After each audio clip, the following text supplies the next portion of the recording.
कल का जो आंदोलन हुआ उस आंदोलन के अंदर में तो किस प्रकार लाठीचार्ज जो किया गया है उस पर सुप्रीम कोर्ट को संज्ञान लेना चाहिए। लेकिन मैं एक बड़े दुख के साथ कहना चाहता हूं कि भारत की जो सरकार इस समय जो चल रही है, जो डिक्टेटरशिप चल रही है, उसने भारत के जो 4 स्तंभ कहे जाते हैं, न्यायपालिका, कार्यपालिका और ये क्या नाम है, पत्रकारिता, ये जो मीडिया जिसको कहते हैं, तो ये चारों स्तंभों को इन्होंने अपने सम्मोहन पाश में वो कर लिया है। अब देखिए आप जुडिशरी के अंदर में जो न्यायपालिका है, चीफ जस्टिस ऑफ इंडिया जितने भी पूर्व में रहे उन सभी को कोई ना कोई रिटायर होते ही बड़ा पद दे दिया जाता है। ये एक लालच इनको दे रहे हैं, है ना। तो लालच के अंदर में इस समय सब देश बचा हुआ है। आपने पीछे देखा अभी जो 20 सांसद हैं उनको 50-50 करोड़ रुपए देकर के इन्होंने खरीदने की बात कही। मैं तो अखबारों में मीडिया में ही देखते हैं। तो ये देश को पैसे के बल पर लोकतंत्र को खरीदना चाहते हैं, क्योंकि पिछली बार जो इनका 400 पार, अब की बार 400 पार नारा जो दिया था वो फेल हो गया और 240 भी बेईमानी से आकर के 240 पे अटके। उसमें 60 से 80 सीटों के बीच में बताया जाता है कि बेईमानी से चुनाव कैचुआ की वजह से जीते हैं। ये कैचुआ जो है उसने इनको जिताया है 60 से 80 सीटों पर, बाकी ये 240 पे ही अटक गए। इसलिए मेरा सभी से ये निवेदन है, अपने बच्चों के भविष्य के लिए सबको आगे आना चाहिए और इस आंदोलन को तब तक जारी रखने, जैसे दीपके जी ने कहा है, तब तक जारी रहेगा ये जब तक कि इस देश के अंदर में सत्ता बदल नहीं आती है, प्रधानमंत्री नरेंद्र मोदी इस्तीफा नहीं दे देते हैं और इस देश के अंदर में कोई राष्ट्रीय सरकार का गठन नहीं हो जाता है। कल का जो आंदोलन हुआ उस आंदोलन के अंदर में तो आप देखिए पुलिस कम डंडे बरसा रही है और इनके आरएसएस भाजपा के गुंडे जो बिना ड्रेस के हैं वो ज्यादा बरसा रहे हैं। तो अभी आपने देखा कॉकरोच जनता पार्टी का जो अभिजीत दीपके हैं, उन्होंने अभी खुलेआम बताया इस बात को कि आरएसएस और भाजपा के गुंडों ने लाठीचार्ज किया है। उसमें साथ के अंदर में जातिवादी जो इसके अंदर पुलिस के प्रशासन के अधिकारी और कर्मचारी जो पुलिस जातिवादी हैं उन्होंने भी उनका सहयोग दिया है, उन्हीं के साथ में आरएसएस और भाजपा वालों ने वो किया है। लेकिन आम जो जो जो पुलिस वाला है या फौज का जो सिपाही हैं और दरोगा हैं और अधिकारी हैं जो समाज के हित के अंदर में सोचते हैं, उन्होंने किसी ने भी लाठीचार्ज में भाग नहीं लिया। और आप देखिए एक जगह लाठीचार्ज नहीं हुआ है, कम से कम 20 जगह लाठीचार्ज और ब्रूटली ढंग से, इतना भयंकर ढंग से मारा है तो पूछो मत। बच्चों को ऐसे कोई मारता है? क्योंकि ये दुश्मनी निकाल रहे हैं, ये भक्त लोग हैं जो जिन्होंने ये किया है, सारे के सारे भाजपा के भक्त हैं, अंधभक्त, उन लोगों ने ये कांड किया है।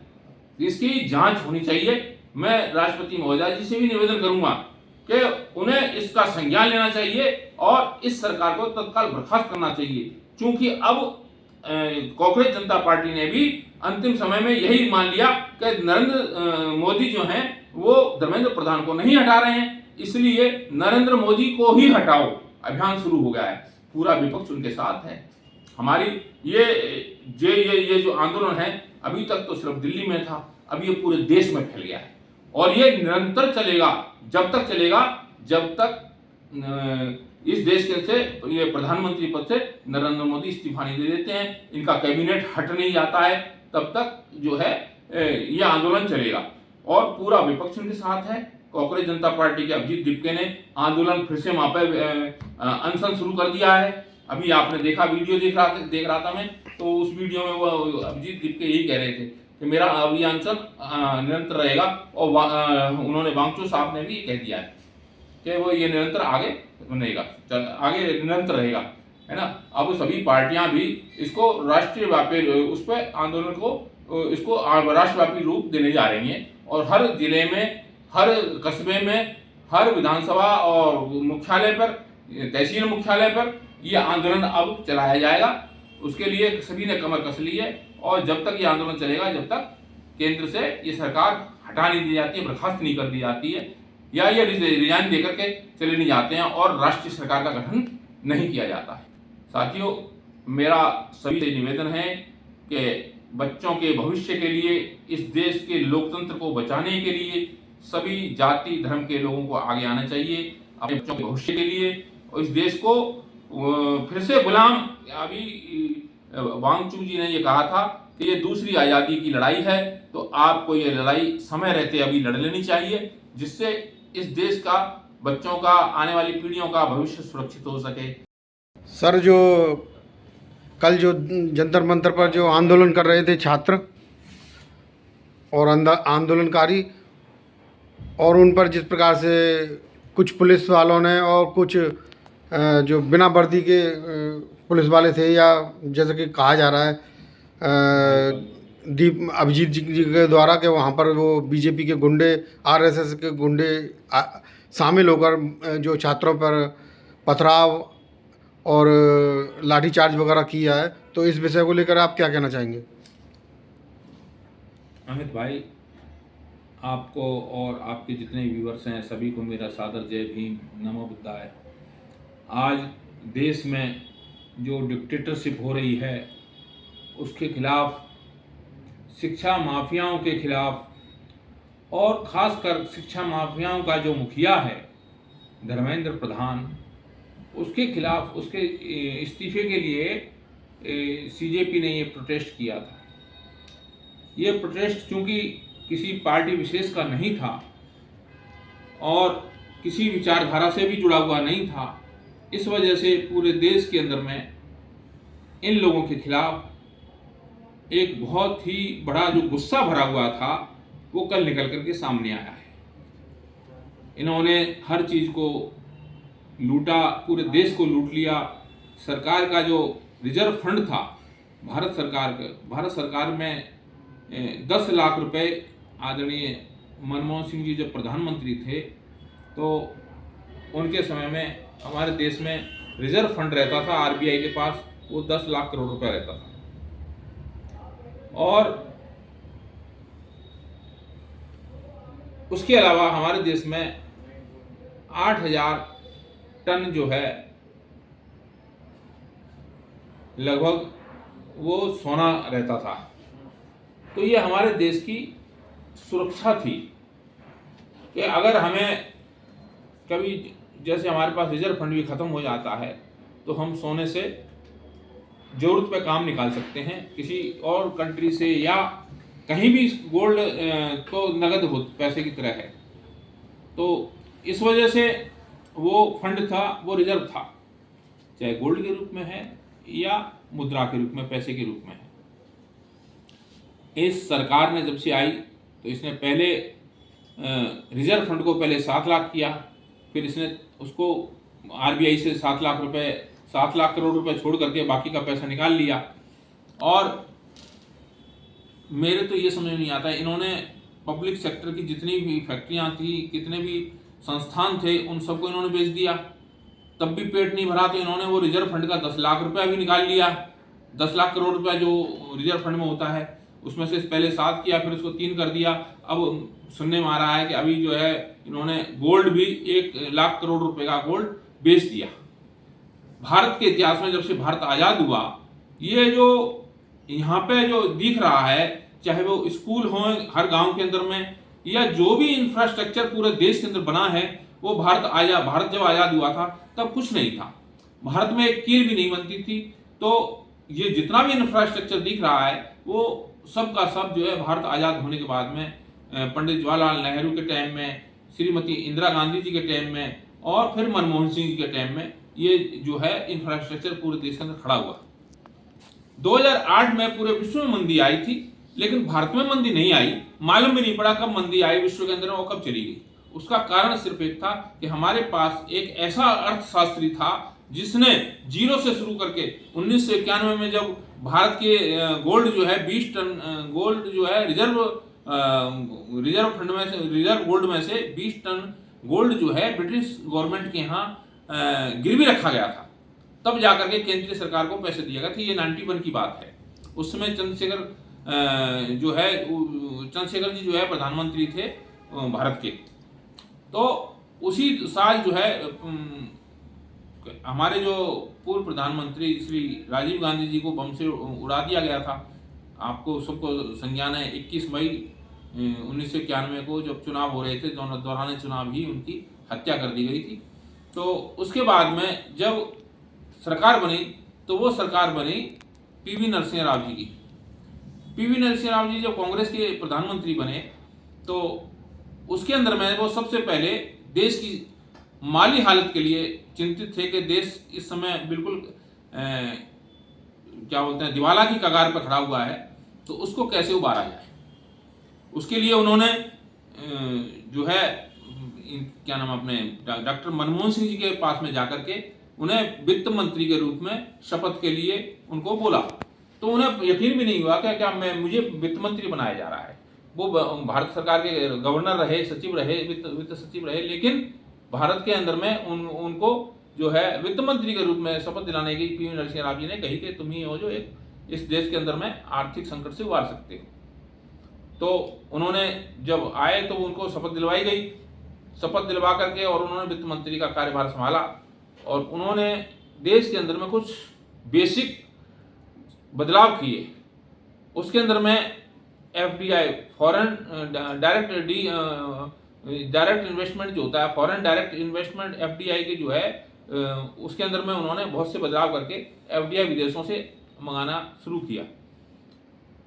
लोगों ने आकर के यहाँ इन्वेस्टमेंट किया विदेशों से, विदेशियों के लिए यहाँ पे फैक्ट्रियाँ खोलने के और हर क्षेत्र सेक्टर के अंदर में उनको इन्वेस्टमेंट करने के लिए जो है उनको आमंत्रित किया गया।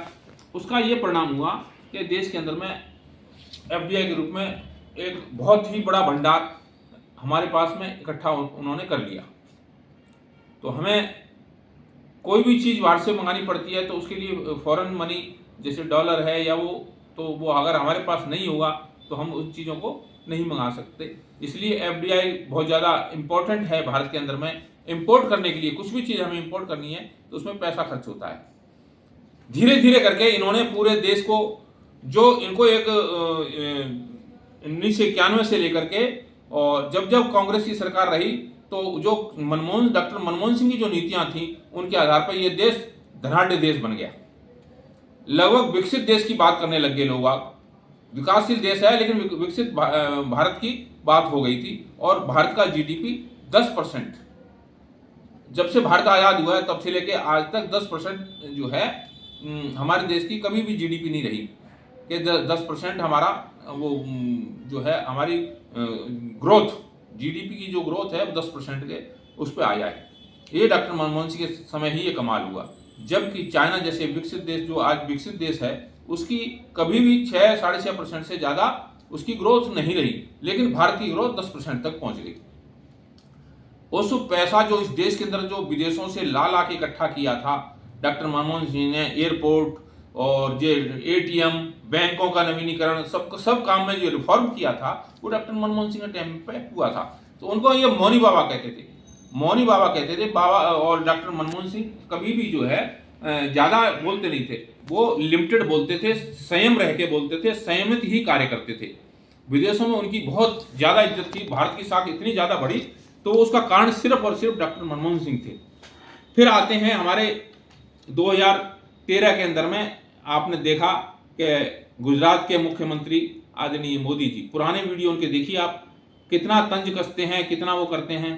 क्योंकि भारत जो अगर गलत यहाँ कुछ भी गलत हो रहा है तो उसका जिम्मेदार पूर्व प्रधानमंत्री डॉक्टर अपने पंडित नेहरू, जवाहरलाल नेहरू जो है उनको दोषी ठहराते हैं, है ना। आप ये देखिए इन्होंने खुद ने क्या किया है, ये देश बर्बाद करने के अलावा अभी मैंने बताया आपको कि FDI जो है वो आज बर्बाद हो गया, आज कुछ नहीं है हमारे पास में। हमारा सोना बिक चुका है, हमारी रिजर्व फंड जो है पूरा ये खा चुके हैं। इन्होंने जितने भी हमारे जो सार्वजनिक उपक्रम थे वो सारे ये बेच चुके हैं।